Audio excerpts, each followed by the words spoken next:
Hi, Ed from CellarHand here with Tim Shand, tasting through a few of the latest Punt Road releases. Looking at the Pinot Gris now from 2021.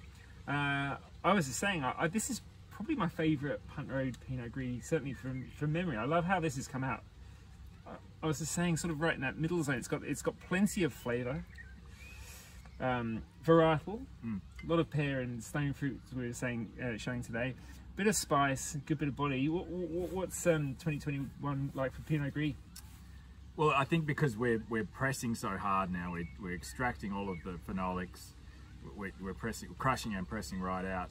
It's lovely to see it's still got that natural acid backbone.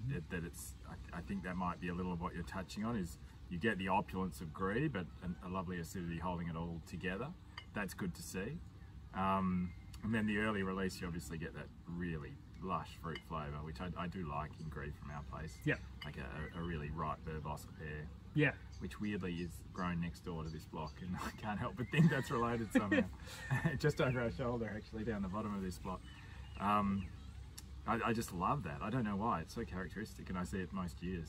Yep. Yeah, and it lingers really nicely.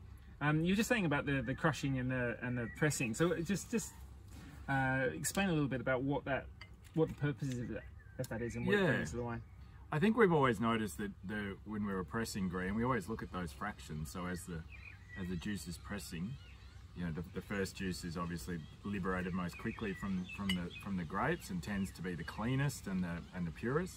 And then, you know, incrementally as you go along, squeezing harder and harder, things get closer and, as you'd imagine, drier.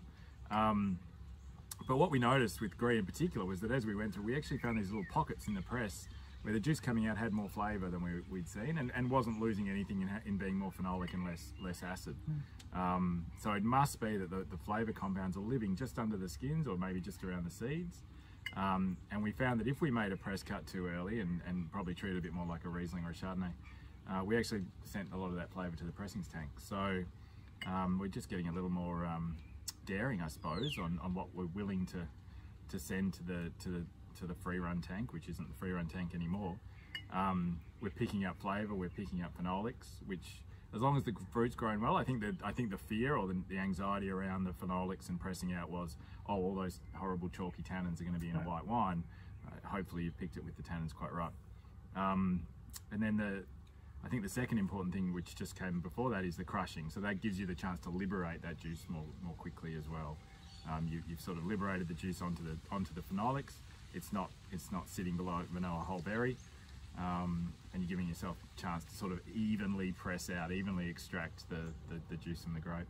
Yeah, and I'd say that that finishing is kind of equal parts crisp and rounded, I would say, on this wine. So it's got a bit of both, and I would say the phenolics probably lended a little bit of that very slightly chewy substance, which I like to it as well, which balances with the juiciness.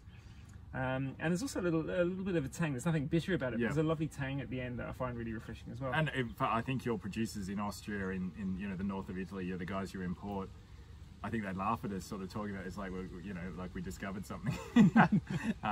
You know, that interplay between ripeness and texture from phenolics and acidity, how those three play together, I think, is the secret of European white wine, Northern European white wine anyway.